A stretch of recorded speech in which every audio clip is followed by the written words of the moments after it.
Hello everyone, welcome back to our channel. We have started with the neuroanatomy classes.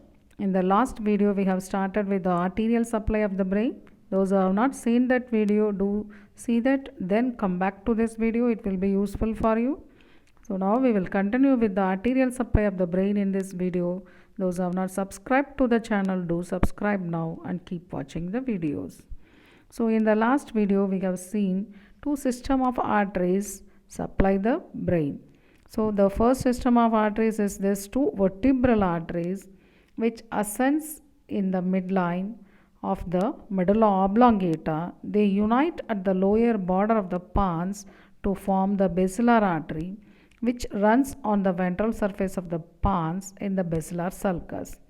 Then they divide into two posterior cerebral arteries at the upper border of the pons. So these two posterior cerebral arteries supply occipital and also parts of the temporal lobes. So this vertebral system of arteries supply the medulla oblongata, pons and also the cerebellum. So the brain stem and the cerebellum is supplied by the vertebral system of arteries. Another system of arteries supply the brain. They enter through the carotid canal. They are the pair of the internal carotid arteries. They enter the cranium through the foramen lacerum. Then they supply the brain by dividing into anterior and posterior, anterior and middle cerebral arteries. At their termination is at the anterior perforated substance, so that they will supply the remaining parts of the cerebrum. So that still that we have seen in the last class. Now we will continue with the blood supply of the brain. So that is the main important essay for you in the exam. So the blood supply of the brain, if it is asked, you have to write both the arterial supply and also the venous drainage. Or sometimes only the arterial supply of the brain may be asked. So you try to see the question and you have to present the answer. So that now we will continue with the blood supply of the arterial supply of the brain only in this video. The venous drainage of the brain we will see in the next video. So the internal carotid arteries have divided into anterior and posterior cerebral arteries, and this vertebral system has given rise to the posterior cerebral arteries. So still that we have now completed. Now we will start with the circle of Willis. Circle of Willis. What is this circle of Willis? We will see now. The circle of Willis, the branches of basilar and the internal carotid arteries get connected. Yes, now we will focus the circle of Willis.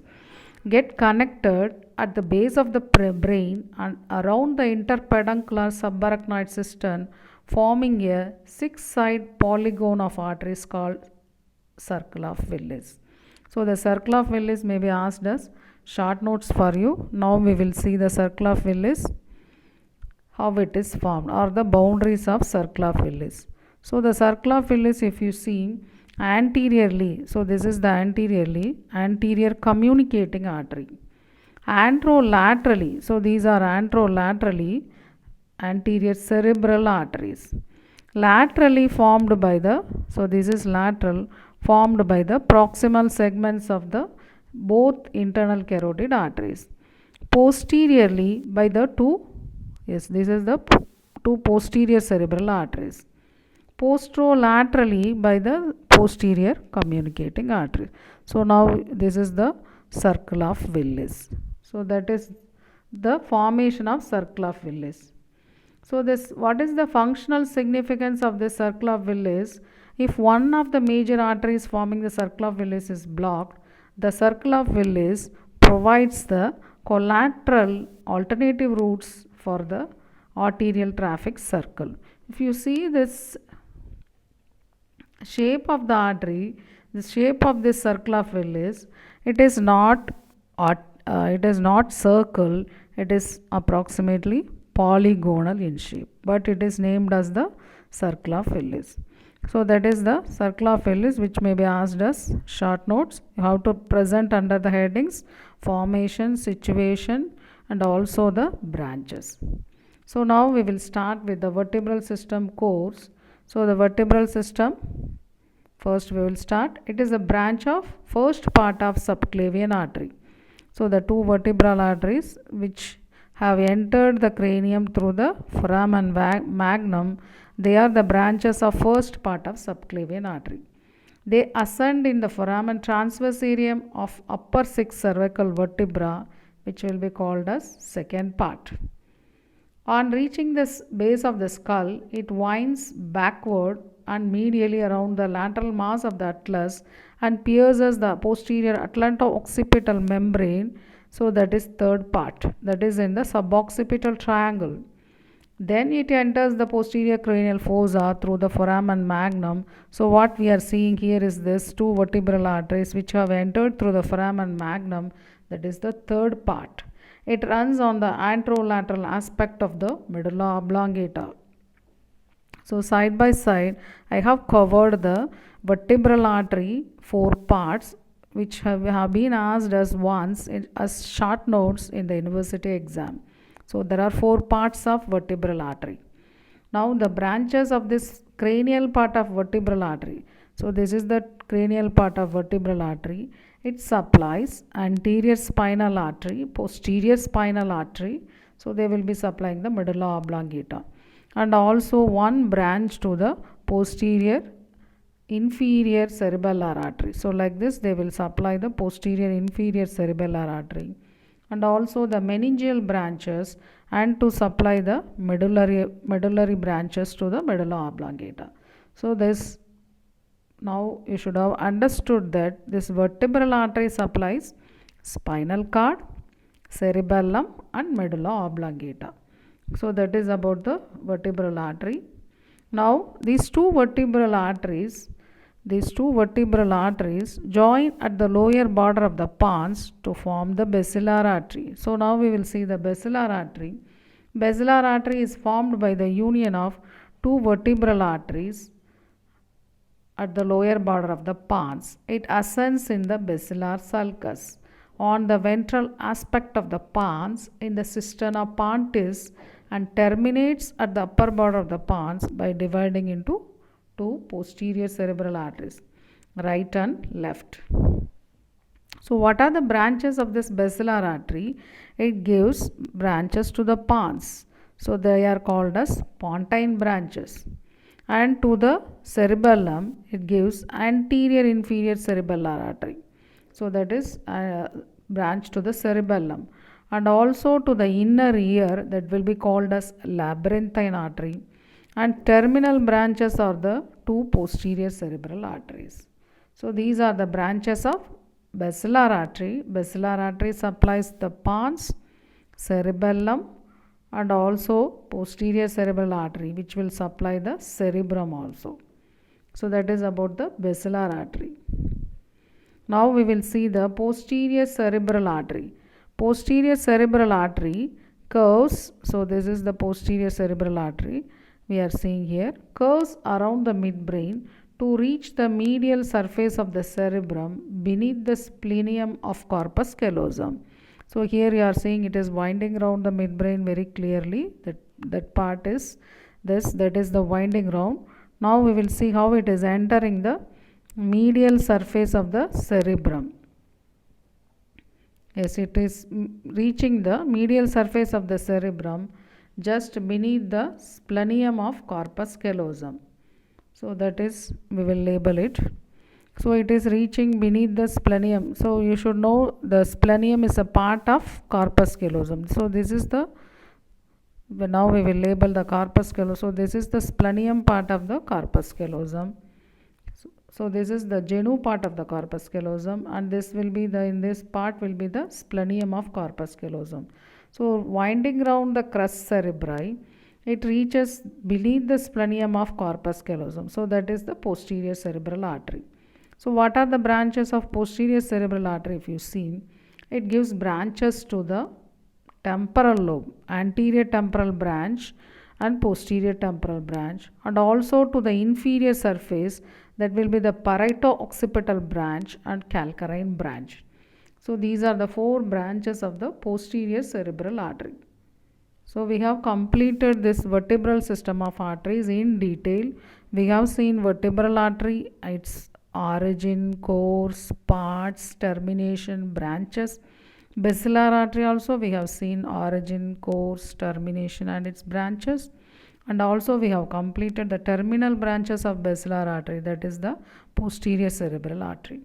Now we will see the carotid arteries, internal carotid artery, that system we will see. So the carotid system we have seen, this is the two internal carotid arteries. So these are the two internal carotid arteries. Yes, these are the two internal carotid arteries.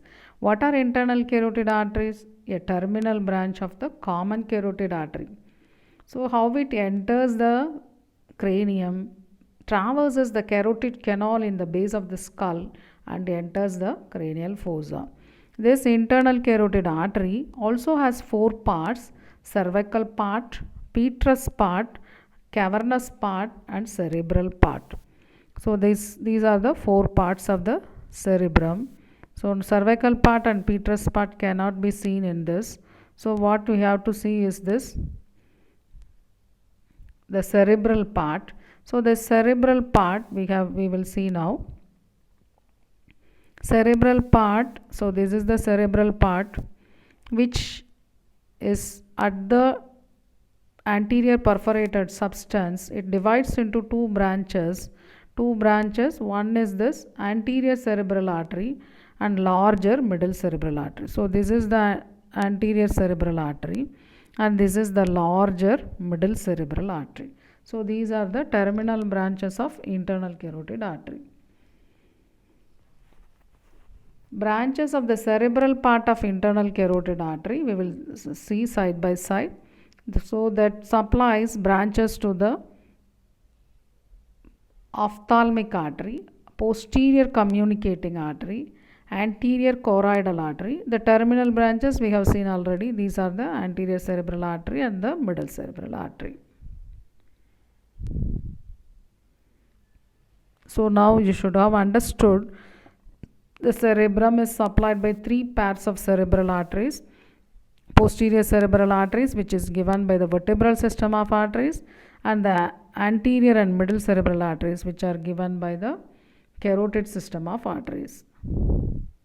So the cerebral arteries give three types of branches you should understood: cortical, central and choroidal. Cortical, these are the cortical branches supplying the cortex. Central will supply the deep white matter. Choroidal will supply the ventricular system. So cortical branches supply the outer portion of the cerebrum like this.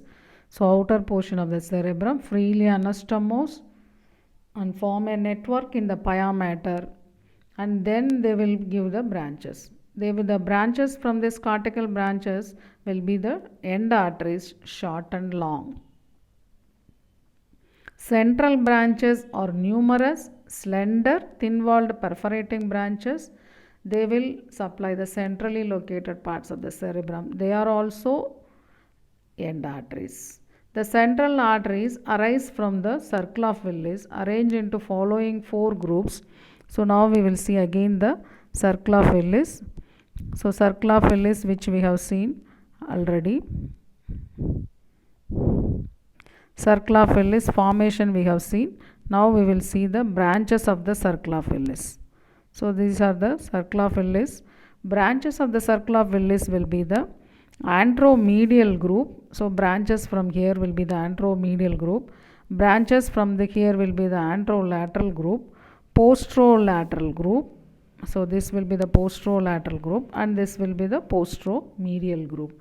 So these are the four sets of central branches. Choroidal arteries form a network of capillaries which project into the ventricles after invaginating the layers of the pia mater, so that they will form the choroid plexus. Anterior choroid artery is a branch of Anterior choroid artery is a branch of internal carotid and posterior choroidal artery is a branch of posterior cerebral. Now we will see the different surfaces of cerebrum, how it is supplied. Now we will start with the superolateral surface. So this is superolateral surface. Yes, here we will see superolateral surface. Most of the superolateral surface is supplied by the middle cerebral artery. So this is the course, this middle cerebral artery runs in this lateral sulcus. So this narrow strip along the lower border of the temporal lobe and occipital lobe, that is this part, is supplied by posterior cerebral artery. A narrow strip along the supromedial border will be supplied by the anterior cerebral artery. The remaining parts will be supplied, mainly this superolateral surface will be supplied by the middle cerebral artery. So what are the branches of the middle cerebral artery? If you see from front to back, orbitofrontal artery, pre-Rolandic, Rolandic, and anterior and posterior. So many branches you are seeing, they are given the name pre-Rolandic, Rolandic, anterior and posterior parietal arteries, anterior and posterior temporal arteries, and also the angular artery. So this is the angular artery. So this is the branches from front to back we have seen. Also it gives the striate branches, lenticulostriate branches, lateral and medial. Lateral striate branch, that will be called as the Charcot's artery of cerebral hemorrhage. So that is about the superolateral surface, how it is supplied by the middle cerebral artery. Now we will see the medial surface of cerebrum. Most of the medial surface of the cerebrum is supplied by the anterior cerebral artery. So this is the anterior cerebral artery. So that is running over the, in relation to the corpus callosum. Temporal pole of the temporal lobe only is supplied by the, so this is the temporal pole of the temporal lobe, that is supplied by the middle cerebral artery. So what are the branches of this anterior cerebral artery in this surface? Will be again front to back, orbital branches, frontopolar, pericallosal, callosomarginal, and also the frontal and parietal branches. So this main artery of this surface is medial surface is anterior cerebral artery, but temporal pole is supplied by the middle cerebral artery, and a small posterior part will be supplied by the posterior cerebral artery. So students should understood every surface is supplied by all the three arteries, but main artery is one. Superolateral surface is supplied by middle cerebral artery. Medial surface is supplied by anterior cerebral artery. Inferior surface is supplied by the posterior cerebral artery. Now we will see the inferior surface.